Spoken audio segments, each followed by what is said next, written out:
Butter chicken വാങ്ങാൻ വേണ്ടിയിട്ട് അതിന് റെസ്റ്റോറൻറ്റിലൊന്നും പോകണ്ട കേട്ടോ, നമുക്ക് വീട്ടിൽ തന്നെ ചെയ്തെടുക്കാം. അതിന് വേണ്ടിയിട്ട് 1/2 കിലോ ചിക്കൻ എടുത്തിട്ടുണ്ട്. അതിൻ്റെ അകത്തേക്ക് 1 സ്പൂൺ ഇഞ്ചി വെളുത്തുള്ളി പേസ്റ്റും 2 ടേബിൾ സ്പൂൺ തൈരും കൂടി ചേർത്ത് കൊടുക്കുന്നുണ്ട്.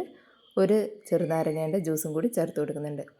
ഇനി ഇതിൻ്റെ അകത്തേക്ക് 1 ടേബിൾ സ്പൂൺ കാശ്മീരി മുളക് ചേർത്ത് കൊടുക്കുന്നുണ്ട്. 1/2 ടീസ്പൂൺ ഗരം മസാലയും 1/2 ടീസ്പൂൺ ഉപ്പും കൂടി ചേർത്തിട്ട് നന്നായി ഒന്ന് മിക്സ് ചെയ്ത് കൊടുക്കുന്നുണ്ട്. ഒരു പാത്രത്തിലേക്ക് കുറച്ച് ബട്ടർ മെൽറ്റ് ചെയ്ത് കൊടുക്കുക. അതിൻ്റെ അകത്തേക്ക് ഈ ചിക്കൻ ചേർത്ത് കൊടുത്തിട്ട് നന്നായി ഒന്ന് ഫ്രൈ ചെയ്തെടുക്കുക. പിന്നെ ഒരു പാത്രത്തിൽ കുറച്ച് എണ്ണ ഒഴിച്ച് കൊടുക്കുക. അതിൻ്റെ അകത്ത് 1 പീസ് ബട്ടർ ഇട്ട് കൊടുക്കുക. 1 സവാള നീളത്തിലരിഞ്ഞത് ചേർത്ത് കൊടുക്കുക. ഇഞ്ചി വെളുത്തുള്ളി പേസ്റ്റ് ചേർത്ത് കൊടുക്കുക.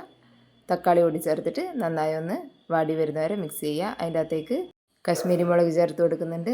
1 ടീസ്പൂൺ മല്ലിപ്പൊടിയും 1/2 ടീസ്പൂൺ ഗരം മസാലയും ചേർത്ത് കൊടുക്കുന്നുണ്ട്. അതിൻ്റെ അകത്തേക്ക് കാഷ്യൂ നട്ട് കൂടി ചേർത്ത് കൊടുക്കുന്നുണ്ട്.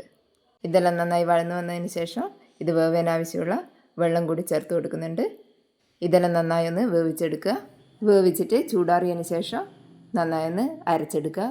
ഈ പാത്രത്തിൽ തന്നെ 1 പീസ് ബട്ടർ ഇട്ട് കൊടുക്കുക. അതിൻ്റെ അകത്തേക്ക് അരച്ച് വെച്ച ഈ പേസ്റ്റും കൂടി ചേർത്ത് കൊടുക്കുക. കുറച്ച് വെള്ളം കൂടി ചേർത്ത് കൊടുത്തിട്ട് നന്നായി മിക്സ് ചെയ്തെടുക്കുക. കുറച്ച് ലൂസ് പരുവത്തിൽ തന്നെ മിക്സ് ചെയ്തെടുക്കുക. അതിൻ്റെ അകത്ത് പൊരിച്ച് വെച്ചിട്ടുള്ള ചിക്കനും കൂടി ചേർത്ത് കൊടുക്കുക. അതിൻ്റെ അകത്തേക്ക് കുറച്ച് കസൂരി മേത്തി ചേർത്ത് കൊടുക്കുക.